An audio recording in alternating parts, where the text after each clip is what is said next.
योगी आदित्यनाथ ने प्रदेशवासियों को ग्रामीण जनता बस सेवा की सौगात दी। इन बसों में सामान्य से 20% किराया कम होगा। इस मौके पर सीएम ने कहा कि परिवहन विभाग चुनौतियों से जूझने को तैयार है। मुख्यमंत्री योगी आदित्यनाथ शनिवार को इंदिरा गांधी प्रतिष्ठान में आयोजित परिवहन विभाग के कार्यक्रम में पहुंचे। इस मंच से उन्होंने प्रदेश को ग्रामीण जनता सेवा का तोहफा दिया। इसके तहत लखनऊ समेत प्रदेश भर में 250 बसें संचालित की जाएंगी। प्रत्येक डिपो की 10% फ्लीट जनता सेवा की होगी। ये बसें 75 से 80 किलोमीटर दूरी के दायरे में आने वाले गांवों तक चलेंगी। इसका किराया 20% तक कम होगा। सीएम आरटीओ कार्यालय से जुड़े 48 कामों के आवेदन के लिए 1.5 लाख जन सुविधा केंद्रों सहित कई श्रेणियों में बसों की भी सौगात दी। इस मौके पर सीएम ने परिवहन मंत्री की चुटकी लेते हुए कहा कि आज मंत्री जी जल्दी आ गए। हम तो सोचे कि 12 बजे तक आएंगे, लेकिन आज पहले आ गए। ये प्रमाण है कि परिवहन बदल रहा है। परिवहन विभाग चुनौतियों से जूझने के लिए तैयार है। फाइल लटकाने की आदत खत्म करनी होगी। समय की प्रतिबद्धता तय करनी होगी। कुंभ और कोरोना के दौरान परिवहन विभाग ने करके दिखाया। उस वक्त यूपी वासियों को उनके गांव तक पहुंचाया। उत्तराखंड के प्रवासी को भी पहुंचाया। चालक परिचालकों ने सफलतापूर्वक पहुंचाया। महाकुंभ में भी परिवहन विभाग ने 45 दिन में तमाम लोगों की सेवा की, उन्हें पुण्य कमाने में मदद की, रेलवे स्टेशन से लोगों को बाहर पहुंचने में मदद की। परिवहन विभाग हमेशा प्रदेश के अंदर समय का साथी है। लखनऊ की महापौर श्रीमती सुषमा खड़कवाल जी,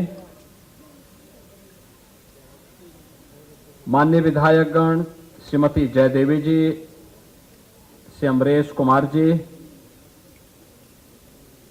श्री ओपी श्रीवास्तव जी, विधान परिषद सदस्य श्री मुकेश शर्मा जी, श्री रामचंद्र प्रधान जी, श्री योगेश शुक्ला जी, प्रमुख सचिव परिवहन श्री अमित गुप्ता जी, आज के इस समारोह में उपस्थित उत्तर प्रदेश परिवहन निगम से जुड़े हुए सभी अधिकारीगण, पीपीपी मोड पर जो बस स्टेशन बनाए जा रहे हैं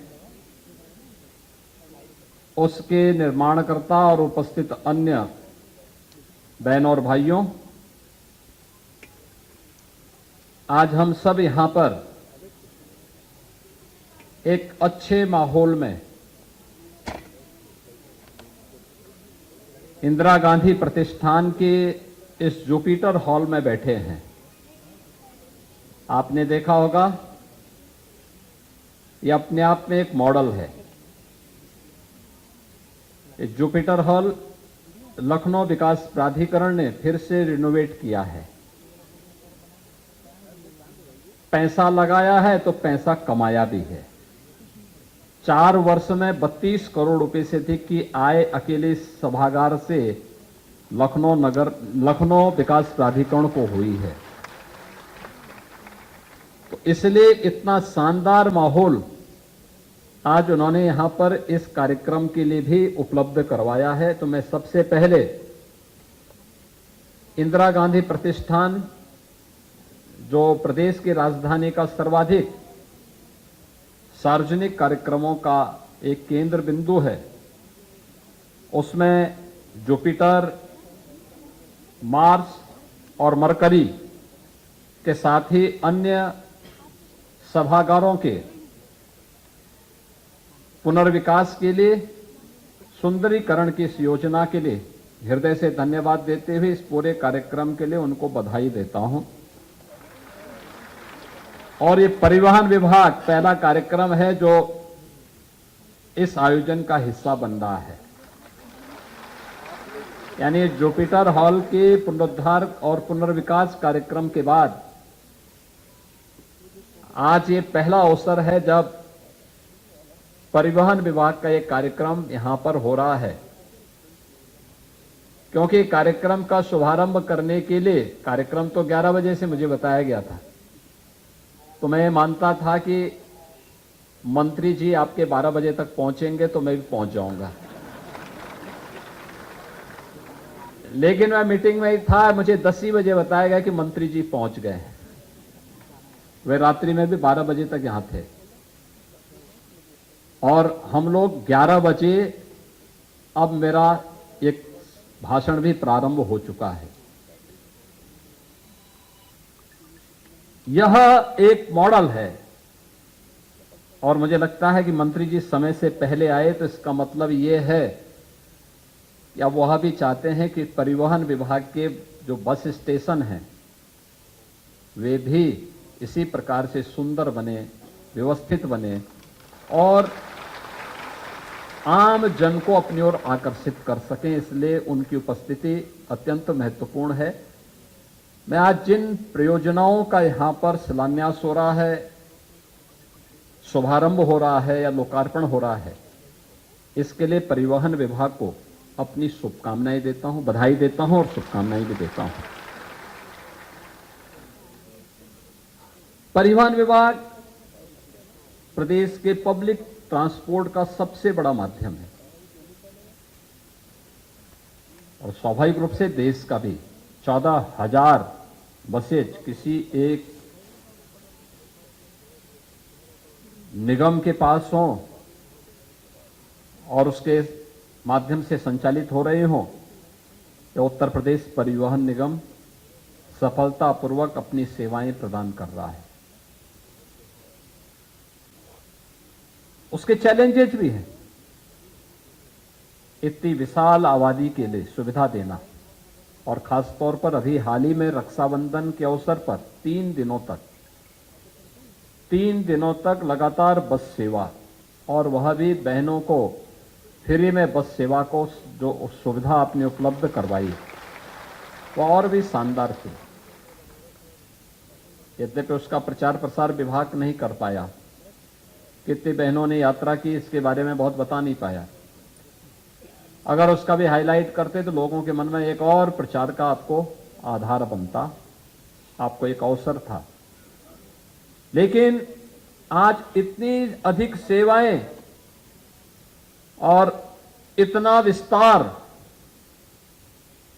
ये आज की आवश्यकता है, लेकिन भविष्य की चुनौतियां भी हम सबको आगाह कर रही हैं। याद रखना, कोई भी व्यक्ति हो या समाज, गांव हो या शहर, जिला हो, राज्य हो या देश, अगर वह समय की गति से पिछड़ जाता है तो हमेशा के लिए पिछड़ जाता है। अगर वह समय की गति से 2 कदम आगे चलने की सामर्थ्य रखता है तो वही प्रगति के पथ पर आगे बढ़ करके अपना विजयश्री का झंडा गाड़ता है।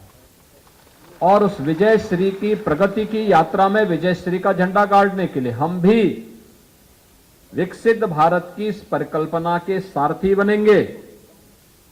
परिवहन विभाग के सामने पब्लिक ट्रांसपोर्ट की, सार्वजनिक क्षेत्र से जुड़ी हुई पब्लिक ट्रांसपोर्ट की इन सेवाओं को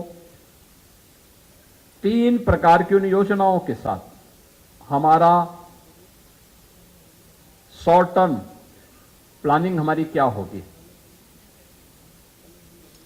लघु अवधि की प्लानिंग क्या होगी अगले 3 साल के अंदर, अगले 10 वर्ष के अंदर और अगले 22 वर्ष के अंदर हमें क्या कुछ अचीव करना है पब्लिक ट्रांसपोर्ट के क्षेत्र में। और जहां पर संभावनाएं हैं वहां पर आप आसानी से इसे अचीव भी कर सकते हैं। आसानी से, थोड़ा सा प्रयास, ये फाइल को लटकाने की आदत बंद करनी पड़ेगी। जन सुनवाई को तेजी के साथ आगे बढ़ाना पड़ेगा। विभाग में टीम वर्क को और सशक्त बनाना पड़ेगा, तो परिणाम आने में देर नहीं है। 2019 में प्रयागराज कुंभ, 2020 में वैश्विक महामारी कोरोना के दौरान जब 1 करोड़ कामगार और श्रमिक देश और से अलग अलग क्षेत्रों से अपने अपने गांव के लिए प्लान किए थे, न केवल उत्तर प्रदेश, बिहार, झारखंड, वेस्ट बंगाल, उड़ीसा, असम, इन सभी राज्यों से जुड़े हुए कामगार और श्रमिक इन 6 राज्यों से, उत्तर प्रदेश में सर्वाधिक थे, फिर बिहार के थे, वेस्ट बंगाल के थे, झारखंड थे, उड़ीसा था, असम था। वहां के लोगों को, उत्तर प्रदेश वासियों को उनके गांव तक और उत्तर प्रदेश के बाहर के जो कामगार और श्रमिक थे उन्हें उत्तर प्रदेश की बॉर्डर तक, सीमा तक। उत्तराखंड के प्रवासियों को हम लोगों ने उत्तराखंड के अंदर, जहां वहां की सरकार ने मांग की थी, देहरादून, हल्द्वानी और अन्य स्थलों पर, हरिद्वार तक पहुंचाने का मैं योगदान दिया था। तो मध्य प्रदेश के अंदर भी कुछ जगहों पर, राजस्थान, मध्य प्रदेश के अंदर भी कुछ स्थानों पर परिवहन विभाग के हमारे जो कर्मचारी थे, चालक परिचालक थे, उन्होंने सफलतापूर्वक उनको वहां तक पहुंचाने में अपना योगदान किया था। और अभी हाल ही में आपने देखा होगा, इसी वर्ष के प्रारंभ में दुनिया का सबसे बड़ा धार्मिक आध्यात्मिक आयोजन प्रयागराज महाकुंभ, कितना भीड़ था, 66 करोड़ लोग 45 दिन के आयोजन में आए थे और 45 दिन के इस आयोजन का हिस्सा बने थे। सर्वाधिक लोग आ रहे थे बसेस से, अपने अपने वाहन से आ रहे थे, बसेस से आ रहे थे। परिवहन निगम भी लगातार काम कर रहा था, लेकिन जब रेलवे स्टेशन पर अचानक भीड़ होती थी तो रेलवे स्टेशन से उन्हें प्रयागराज से बाहर तक पहुंचाने के लिए परिवहन निगम का बेड़ा हमेशा सतर्क रहता था, कार्य करता था, मजबूती के साथ लगा रहता था। और इसीलिए परिवहन विभाग को हम लोगों ने हमेशा इस बारे में माना है कि परिवहन विभाग हमेशा प्रदेश के अंदर यह समय का साथी है। जब कोई आवश्यकता पड़ती है उस समय आवश्यकता के अनुरूप अपनी सेवा देने के लिए तत्पर दिखाई देता है। और इसलिए राज्य सरकार ने समय समय पर परिवहन विभाग के पुनर्विकास के लिए, उनके पुनरुद्धार के लिए अपनी योजनाओं को खुले और मुक्त हस्त से उन्हें सपोर्ट भी किया है। आज उन्हीं सेवाओं को और बेहतर बनाने के लिए बहुत सारे कार्यक्रम यहां पर प्रारंभ किए गए हैं, जिसमें जन सेवा केंद्रों के माध्यम से परिवहन सेवाओं को उपलब्ध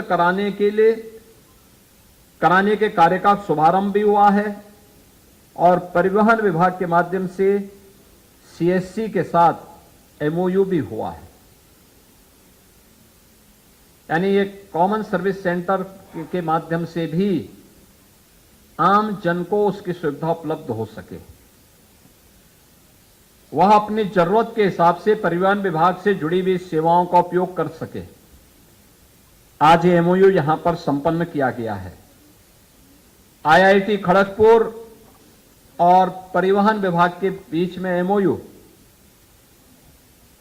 यह इस विभाग में तकनीक का उपयोग करते हुए सड़क सुरक्षा के मानकों को कैसे हम आज नेशनल एवरेज से भी अच्छा करने में सफल हों, जो हमारे लिए एक चुनौती बनी हुई है, उसका भी एक एमओयू यहां पर संपन्न हुआ है।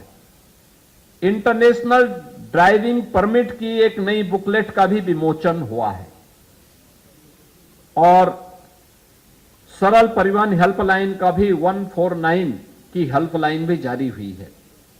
149 की हेल्पलाइन एक सामान्य पैसेंजर के लिए बहुत महत्वपूर्ण है, क्योंकि जब आपने डिजिटल बस ट्रैकिंग ऐप का शुभारंभ कर दिया है तो ये ऐप के साथ साथ हेल्पलाइन एक सामान्य नागरिक को अत्यंत मदद करेगा अपने परिजन के बारे में, अपने नातेदार रिश्तेदार के बारे में कि वह व्यक्ति कहां पर पहुंचा है, कहां पे व्यवस्था है, क्या सुविधाएं हैं। आज यहां पे इसके साथ ही पीपीपी मोड के अंतर्गत जो हम लोगों ने बस स्टेशनों को यहां पर प्रदेश के अंदर बनाया है, उनका उद्घाटन और शिलान्यास का कार्यक्रम भी हो रहा है, जो 82 करोड़ रुपए की लागत से हैं। और पीपीपी मोड पर विकसित किए जाने वाले जो बस स्टेशन हैं, 23 बस स्टेशन हम लोगों ने अब तक इसके लिए अनुमोदन कैबिनेट से दिया है, जिसमें से 7 का शिलान्यास हो रहा है, लेकिन शेष 16 भी तत्काल तैयार हो जाएं।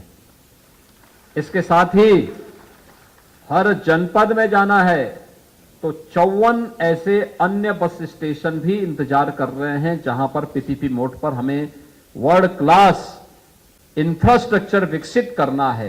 एक छत के नीचे बस स्टेशन भी होगा, रेस्टोरेंट भी होगा, यात्री चालक परिचालक की सुविधा, उनके लिए भी फैसिलिटेशन सेंटर होगा, तो वहां पर होटल आदि की सुविधा भी हो। कोई पैसेंजर आया है, उसको ठहरना है, उसकी सुविधा हो, पार्किंग की उचित व्यवस्था भी हो। ये सभी चीजें हमें इसके माध्यम से विकसित करनी होंगी। एडीटीसी के 4 नवीन केंद्रों के प्रमाण पत्र भी यहां पर आज जारी किए गए हैं। आरबीएसएफ के 4 नवीनतम केंद्रों के भी प्रमाण पत्र आज यहां पर जारी किए गए हैं और 4 नवीनतम ऑटोमेटेड टेस्टिंग सेंटर के निवेशकों को भी प्रमाण पत्र वितरित किए गए हैं। जन सेवा केंद्रों के माध्यम से परिवहन सेवाएं उपलब्ध कराने के विषय में भी यहां पे प्रमाण पत्र दिए गए हैं और राष्ट्रीय ग्रामीण आजीविका मिशन के अंतर्गत महिला स्वयंसेवी समूह को से जुड़े हुए 3 महिलाओं को भी जो योग्य थी, दक्ष थी, उन्हें नियुक्ति पत्र भी यहां पर वितरित किया गया है। ये इन सबके साथ साथ इलेक्ट्रिक बस सेवा भी आज कुछ क्षेत्रों में प्रारंभ हो रही है। यानी इतना सब कुछ होने के बाद भी हम इस बात को हमें ध्यान में रखना होगा कि कुछ चीजें हैं जिसको हम लोग और अच्छा कर सकते हैं, बहुत अच्छा कर सकते हैं।